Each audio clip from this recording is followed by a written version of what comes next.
Hi, so my name is Naz. I'm a digital workplace specialist and I focus around device management and mobility. And I'm Adam from Samsung. I'm the head of business solutions.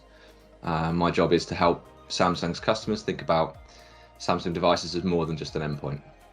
So Adam, obviously we're coming to the hopefully the end of the pandemic now, and we've learned a lot in the last 18 months in the way people have using devices, how people have used technology, how people have had to adapt to be able to carry on working. From your perspective, what are some of the challenges that you've seen, and what do you think the future holds moving forward from a flexible working perspective? Yeah, so look, I think what we've learned is that actually there's a lot of businesses in the UK who are still quite a long way behind perhaps they would want to be when it comes to technology. And we saw the kind of the scramble, the rush to buy devices quick, get some devices in for ourselves, for our staff, without really thinking too much about actually how to knit it all together.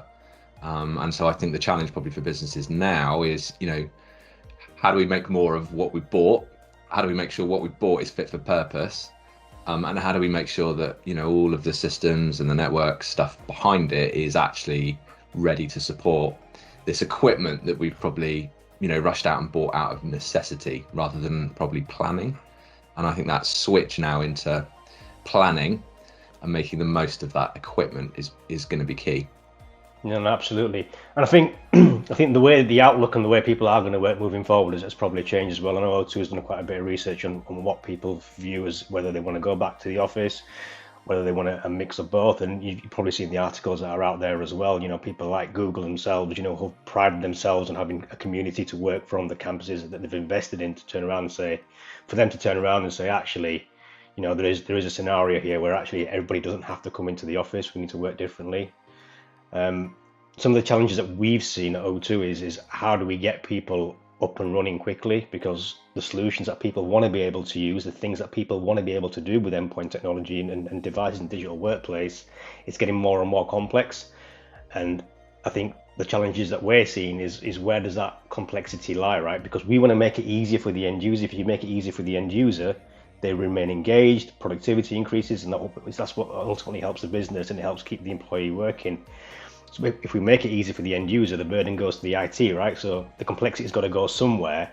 And from working with yourselves and working with some of the stuff that you guys can do at Samsung, we've seen that actually you've got a real range of services that you can offer where we can actually take that burden away from both areas, right? So, take a device out of the box, get it working straight away, help configure it remotely, etc.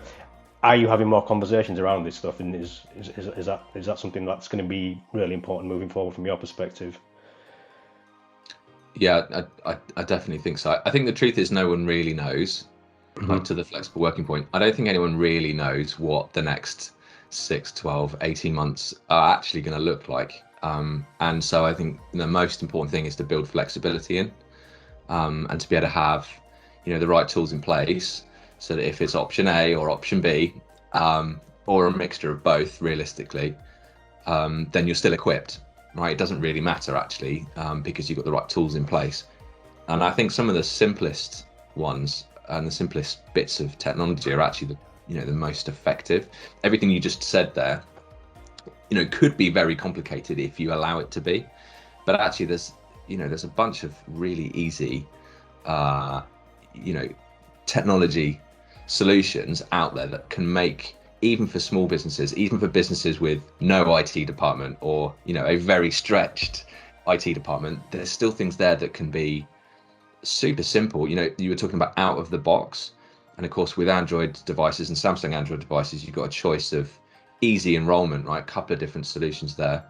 Knox mobile enrollment, literally makes it you open the box and the device works. You set it up once, and then every device that goes out works perfectly. And I think, thinking about that flexibility, whether your employee is opening that box for the first time inside their office, where you've got IT to help them, or whether they're opening it at their house, or for that matter, in a cafe or in the park, that mobile enrollment experience is still exactly the same. It's still Yeah. the consistent experience.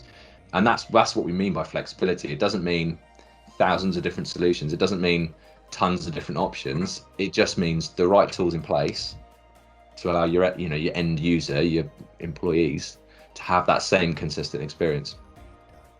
And I think that's really important as well, because like when we talk about the statistics that have come back around people wanting to be able to work flexibly, that doesn't necessarily always mean I want to work from home or I want to work from the office, right? I want to be able to work from the office, but I want to be able to work from anywhere else. And when we look at being able to work from anywhere else, then actually connectivity is going to be really, really important. Well, if we go back to the where we started with this was, what do we think employees and businesses are going to expect and how they're going to want to work in the next 6 to 12 months? I think the one thing we can definitely say is that, expectations have been raised. I'm talking personally here. I've been working from home now for the last year, and I certainly don't want to give up some of the benefits that I've been able to enjoy. Even when I start going back into the office, I'm still going to want the option, the flexibility, to be at home one day, whether it's to help, put my kids to bed or, whatever it is, right? My expectations are a lot higher than they were 12 months ago. And I think, having the right solutions in place there to allow me to be either on my Wi-Fi at home or frankly, walking around outside or wherever I choose to be. I think, employees now know, most of them have done a really good job, right? The last 12 months, productivity is higher than it was. And that's down to the individual's effort. But it's also down to the fact that they, can do their jobs, whether they're on a network in the park, on the coffee shop Wi-Fi or at home. And actually they don't care. And we shouldn't impose that on them. And I think a lot of businesses are going to have to stop trying to impose those rules. When I first started working, IT was quite draconian. It was like, you will have this device, you will work like this is locked down, you can do this and you can't do that. And we've seen a massive paradigm shift, and mobility has been a key part of making that shift. We saw when smartphones first came out, they absolutely battered the BlackBerry device because people wanted to use them. Consumerization drove the way IT had to think.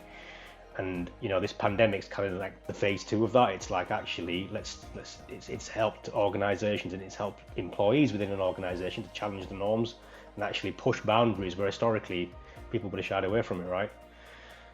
If you do, for a lot of people that I've spoken to that have had to work remotely, historically they were like, this would never have happened. We've asked to work remotely and we were never allowed. But this is really, it's pushed the frontier even further now.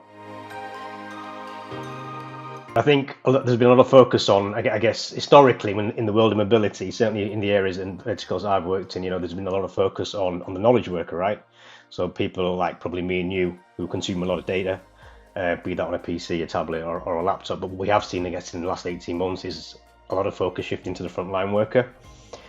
And this new, I call it a regeneration of rugged, right? Because ruggeds have been around for a number of years, but all of a sudden now it seems like there's a real focus on some of these rugged devices. And I know you guys have launched a range. I think it's the X-Cover range, which are rugged devices. And I think one of the standout points around that particular thing is that it doesn't look like a rugged device. It could be used as a knowledge worker device and gives you extra protection. What are your thoughts around some of the challenges in the rugged market that you're hoping to address?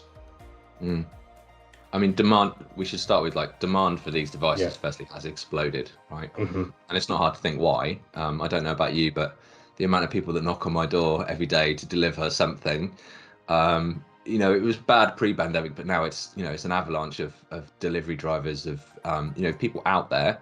Whereas they used to be in a nice safe environment, they're now out in the field in the literal respect. So I think that's really important because that's driven a huge amount of demand. Taking a step back though, like in the past, when you said rugged, what that really meant was either, big, bulky, intrinsically safe devices that were ugly, heavy, hard, and designed to survive on, oil rigs and in mines and that sort of thing, right? Or consumer handset wrapped in a case, and you just, you hoped that it didn't break.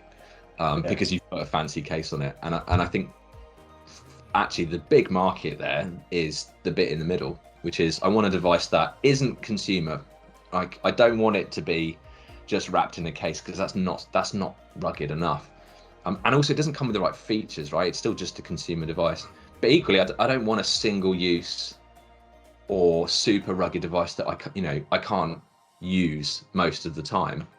And I think, of course, the other thing that's driving, the demand for something that's better in the middle, combining those two things, is the fact that, so many now of the drivers, of the installers are using their own devices, or at least they get an allowance, they buy their own piece of kit. And they don't want either of those things, right? They want something that's going to last, but equally something that's, looks and feels premium. And I guess that was absolutely our approach building Xcover Pro. It's a device that does both. But in the end, that whole range is, built for frontline workers. And, there's certain specific features, like it's got programmable keys and you can use it with gloves. But at the same time, it still runs the most modern version of Android. Exactly. Still comes with all the, the modern, beautiful screens, cameras, things that, you can say consumers, right? Like they're still consumers. Those people now expect those features because they have it at home. So trying to get that balance right is kind of where we've been at for the last couple of years. Which is great, because I think it offers a real uniqueness. Because like you said, when I think of rugged, I think of these big barcode scanning type devices that you're never going to pull out in a pub or want to be able to use in public, right? So you think the balance is great there, and this is going to make it. Yeah, it is, absolutely is. This is going to make you chuckle, right? Because I think O2 did a survey or did some research, and apparently 56. I'm going to read the statistic, right? 57% of men are more likely to damage their phone in water. I don't know what that means. I don't know why that would happen, but I think having a rugged device is probably going to help in that scenario. Well, I mean, interesting statistic. I don't believe it, but what I do believe is the fact that you need if you're going to give a device, if you're a business and you're going to issue a device to someone in the field, yes, the upfront cost of that device is important, but what's more important is the total cost of ownership, the TCO absolutely. Of that device, over its expected lifespan. And when you were issuing those big, ugly, rugged devices in the past, yes, they might have lasted 7 years in the field in theory, but the world changes so much in 7 years that what you want to be able to do with those devices, changes in that same time period. And so now when we issue a device, a rugged device like the Xcover, we expect it to last in the field, 2, 3, 5 years even sometimes. And it's important, yes, that it survives for that period of time, but it's equally important that it remains smart, because in the end you're buying it because it's a smart device, not just because it's a phone or because it can do barcode scanning. You want it to do both, and being able to stay modern within that 5-year period and receive security updates, receive OS updates, remain up to date with what's possible. That's the balance now that all businesses have to try and strike. Yeah, it was going to be my next talking point, right? Because the hardware is one side of it, but going back to your point, remaining up to date from the software is absolutely key, right? And Samsung have got this great Knox platform, which gives you all the additional security above the standard Android build itself. But I always say without Android, there is no Knox. Because it's the base layer, right? It starts with Android, and the fact that Samsung are now on board with the Android Enterprise Recommended program is probably a good thing as well, because it's going to help keep these devices up to date, not only to last from a hardware perspective, but from a software perspective. Businesses can look forward to security patching and making sure that these operating systems move with the times. When developers release new applications, it's great because there's a new version of Android from Samsung available for this device, and that life cycle continues. So going back to total cost of ownership, absolutely right. It's great news. So rugged's great, and absolutely big demand for that, and certainly seeing a lot of that stuff in the frontline worker space. Going back to knowledge workers though, obviously you've got a range of great devices from a knowledge worker perspective, but again, if we talk beyond device itself, they lend themselves to become part of great solutions as well. So there's obviously the Samsung DeX solution. It's not quite a laptop replacement, and it was never intended to be a laptop replacement. What use cases have you seen for that in the last 12 to 18 months, or even before that, and what does it look like for the future? Well, I mean, long gone are the days where a phone is actually even mainly used for calling people.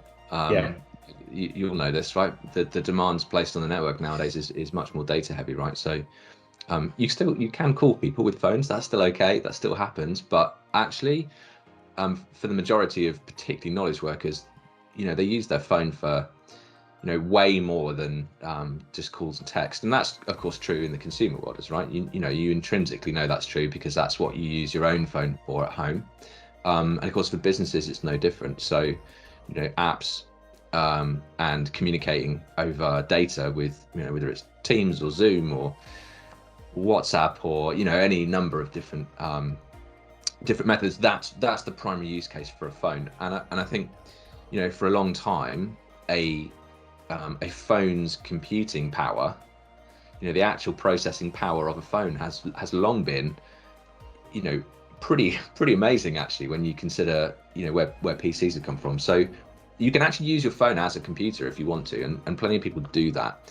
Samsung DeX has been around for some time, and it was born with that in mind, right? So if I want to use my phone as a PC, and I can do that. And right now, if you've got a modern, a premium Samsung smartphone, you can plug it into a monitor, a mouse and keyboard, and you get a full Windows type experience, right? So you get multi-window, you get drag and drop, you can run Office as though you're on a PC. It is quite amazing, and I think it's probably a bit lazy to say that it's a laptop replacement. I think that's quite old-fashioned thinking, and again, laptops are here to stay. Plenty of people still have laptops.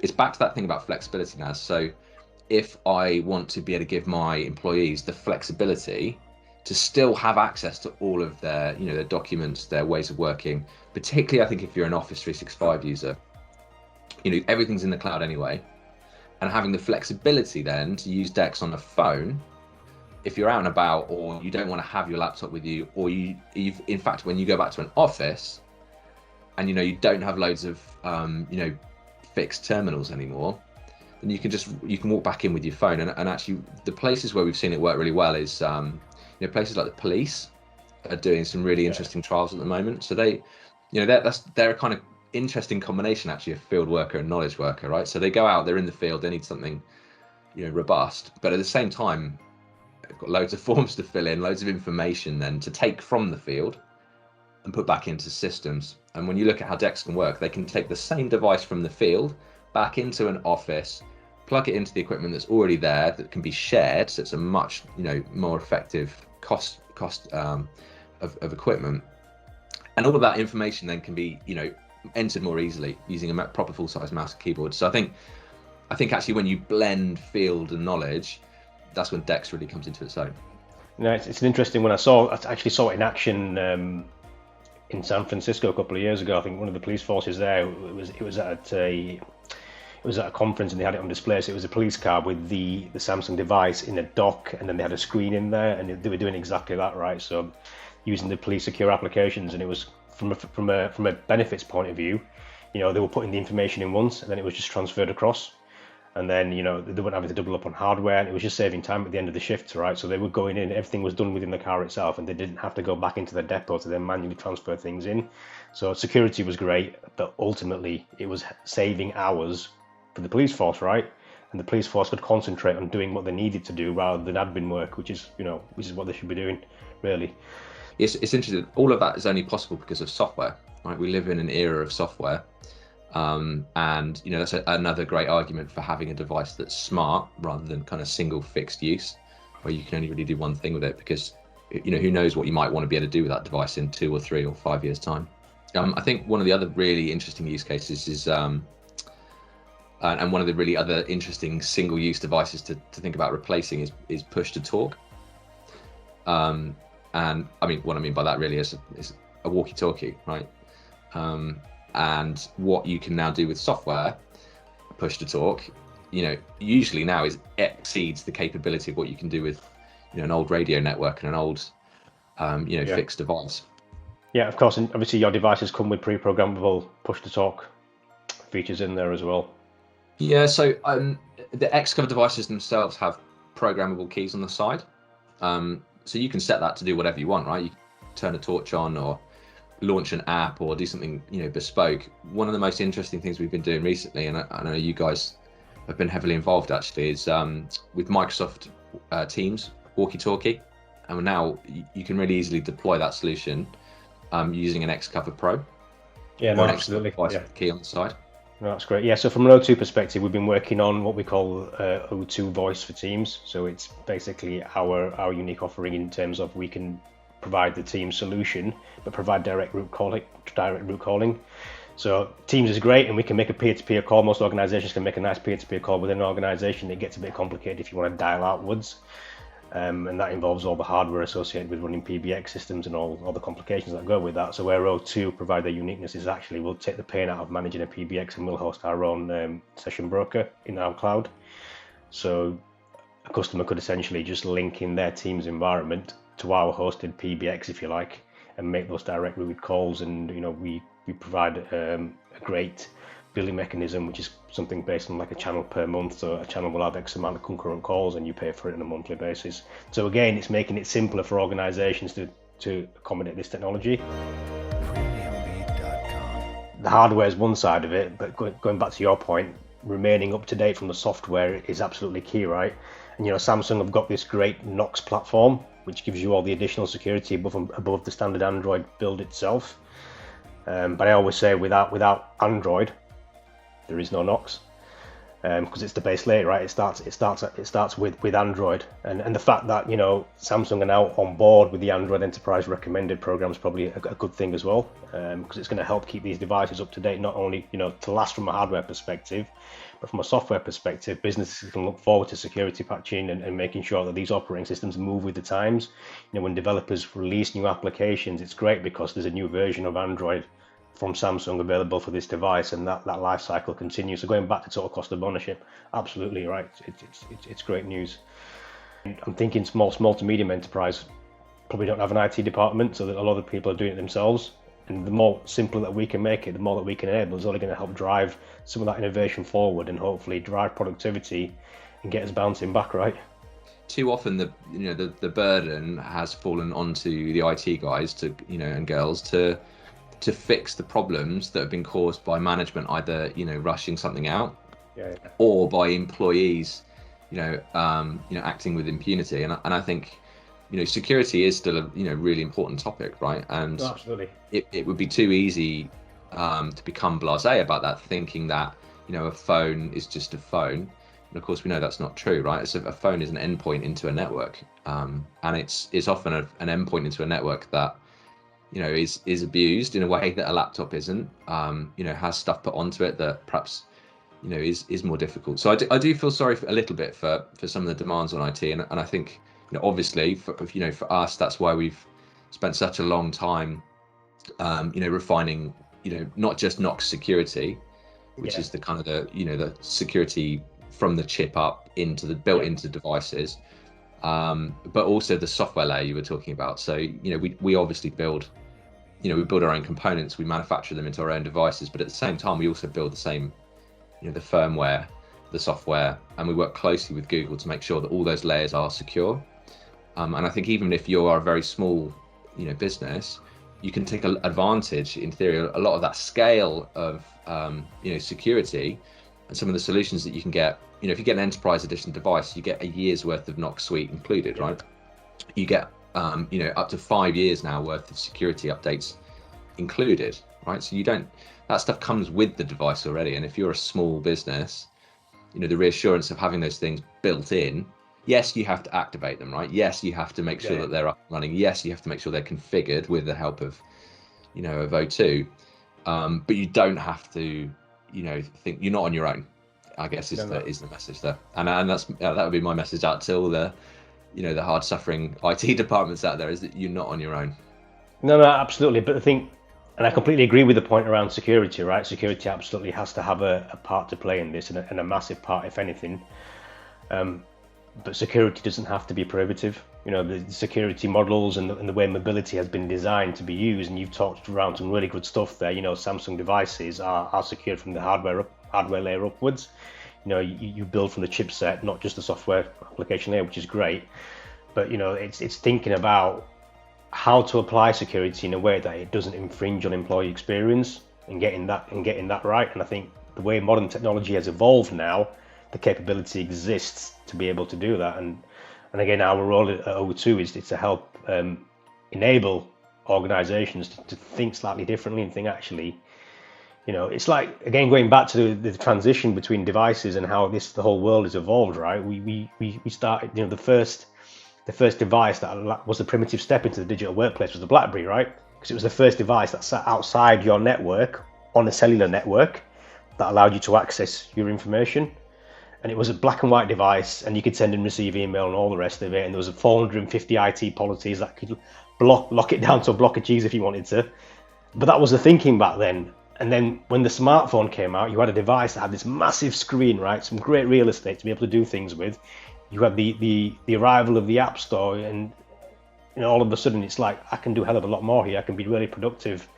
And I think our role in this is to allow people to be productive, allow people to use these devices, allow them to actually do this. But yes, have an eye on security, but don't block it down too much. That hinders that. When you think of security, you think of mobile security, think differently, and try and future-proof from that scenario itself.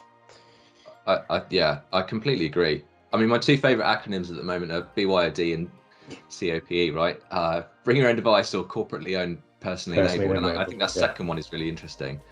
A lot of the time now, employees do expect to be able to use their equipment, personally themselves. And I think actually that what you can do now with both, standard Android Enterprise, but also some of the additional stuff you can get on Knox, it's very easy actually to have, a work area and a personal area on your phone.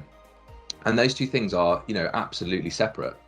In the case of Knox, they are separate, in runtime as well, in real life. So it's not just when you turn your phone off, hackers can't access work data. It's, whilst you have your personal phone open, the work phone is effectively, completely secured.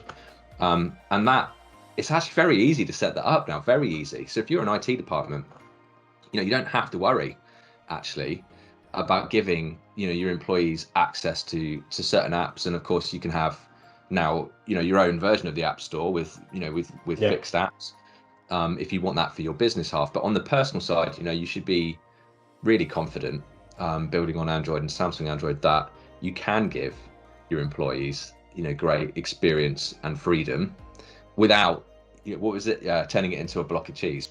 Yeah, no, absolutely. And I think the way that Google have rethought about the approach is really important as well. So obviously there's the copy model, or cope model, as you want to call it, corporately owned, personally enabled, which splits the device in half, and you have two different sides, personal and corporate. But I think the way that they've re-envisioned it is that let's understand who owns the data on the device and how much management can be done, because it's great giving the user the option to be able to do things in a personal space. But again, thinking about the employee, data privacy is also key. And I think Google have been really great in the way that they've reimagined that, and understanding actually the data's owned by the employee here. So let's make sure that if an organization is going to manage that device, they can only manage the corporate side of it, and there's protection here from the end user. So again, it's thinking about both sides of the coin. And historically, going back 10-15 years ago, it was like, well, it's our device, so we'll manage the whole thing, and we know what you're doing, and we know where you're going and what you're looking at and all that kind of good stuff. So the balance has got to be there. Let's keep it secure, but let's not stop the user from doing what they need to do to be productive. And it's all about that engagement, right? Without people being engaged, your productivity is going to suffer, and nobody wants that from a business, because people are everyone's most important asset, never mind devices. I think transparency around data policies is super important. I certainly think the capability now of a phone, clearly, to track your every movement, the capability is there. And of course, if you're a delivery driver, you need that, right? You need a depot to know exactly where you are at all times, to be able to communicate to the customer to say, they're going to be 5 minutes, 10 minutes, 2 hours. So you do need that very minute, powerful. But at the same time, as soon as that driver takes that device, and if it's a copy device, walking through their front door, and know that then if they want to go out, they're not being tracked, and that being transparent and clearly communicated, that's super important. And I think the whole ethos of building on an open ecosystem like Android, as opposed to some of the closed ecosystems that are out there, that's the whole philosophy of openness, right? It's open and it's transparent, and actually then intrinsically is more secure than a system that you can't look into or can't fully understand. And I think that's the two different philosophies. And actually, counterintuitively to a lot of businesses, the more open and more transparent you are, the more secure it actually is. Just going on the copy theme as well, so having a device that allows you to do both, I think one of the things that has been at the focus as well is mental well-being and wellness and digital wellness, etc. So I think one of the great features which you've incorporated on the back of the Android stuff is the ability to turn off that mode. So you've seen it where you've got the ability on a 6 o'clock on a Friday or 7 o'clock or 8 o'clock, whenever you finish working. I imagine you don't. You've got the ability to just turn the work profile off, which will then just turn off your notifications, and actually you can detach for a couple of days of the weekend or when you go on holiday. You know, your phone's still there, your phone's still connected to the office. However, you're not going to get interrupted when it's your downtime to be able to, you know, replenish yourself, restore yourself, come back fresh and carry on being productive, right? Because nobody wants to have a phone which has got work and personal information on it just to be bombarded with work stuff 24/7. And I think the stuff that Google have done with the work profile and the ability to do that in order to cater for digital well-being is brilliant. And obviously you've incorporated that into your devices as well. It's really important, right? I think you know, the downside to the increase in productivity, you know, is increased levels of stress. It is, you know, people's mental health. It is, you know, the feeling that your own time is never really your own.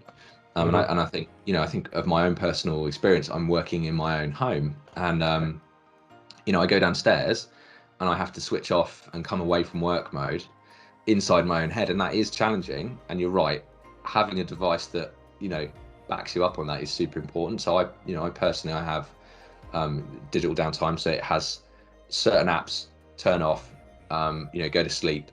My emails are not going to be bothering me. You know, when I go down and I'm sitting with my, you know, kids over dinner, at a certain time those emails are off.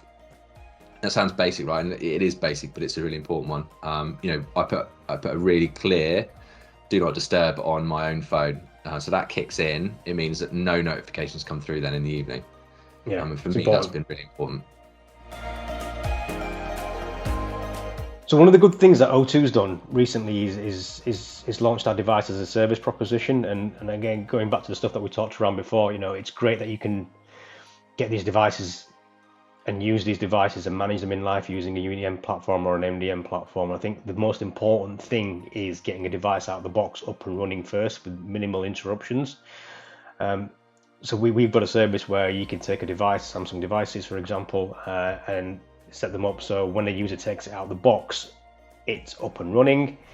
It's configured using the MDM or UEM policies, and that's it. It's great to go from the outset, meaning minimal downtime for the user. We're not having to rely on the user to go in there and start setting things up, or we're not relying on the IT department to do all the upfront configuration, taking away the complexity itself.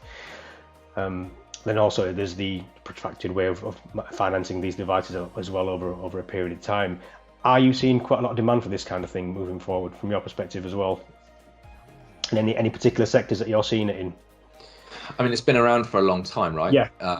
The phrase device as a service, I think, you know, I think for too long, any device, right, any piece of equipment, any piece of hardware has been bought in bulks, put in a cupboard, yeah, and then brought out when needed. And it's just a really inefficient way to manage, you know, an asset, firstly, but it's also a really inefficient way to manage the services and the solutions that go around it. So the reason that I am excited about devices as a service, you know, yes, affordability is important. Yes, super predictable monthly payments is important, particularly, you know, for businesses that want to scale. But actually why I'm excited is because all of the other things that you really need to make a device work brilliantly, the service wrap, the solution wrap, the enablement on the you know, the IT stuff, all of that can be wrapped really nicely on device as a service. And so it moves the conversation from, you know, phone in a cupboard to phone into somebody's hands. And I think, you know, we're seeing, you know, yes, the short answer is yes, we're seeing demand for device as a service, because I think, you know, increasingly businesses are realizing that the device is capable of a lot more, but only if it's enabled properly, only if you enroll it properly onto your EMM solution, only if you've got a really nice service wrap that means, you know, if the phone goes wrong, it gets dropped or lost or stolen or damaged, all of that nice service is already wrapped. So for me, that's why device as a service is exciting, not not just because it, is in theory a more affordable way to manage the fleet. Yeah, no, absolutely right. It's in a world where AI and automation is key. It's taking, it's leveraging basically all of that stuff to make things just happen, right? It just happens. It's like, best way I can describe it, because I like cars, is right. We used to drive manual cars where you have to manually change the gear and do all the, and now cars just change gears automatically, right? Pretty much every car from a Ford Fiesta upwards has an automatic gearbox. It just works, right? And soon cars, some are doing it now, probably going to drive themselves as well. So in that same vein, why can't a device just come out of the box, light itself up, and start working? No, I think that's a brilliant analogy for a different reason, and that's because hardly anyone now buys a car up front. Yeah, Almost exactly. everyone now uses PCP, Yep. and it's for a simple reason, because there's so much residual value now in a car that why would you pay for the whole thing when you can just pay for the depreciation effectively? Yep. Trade that car in at the end of the life cycle and get yourself a new one.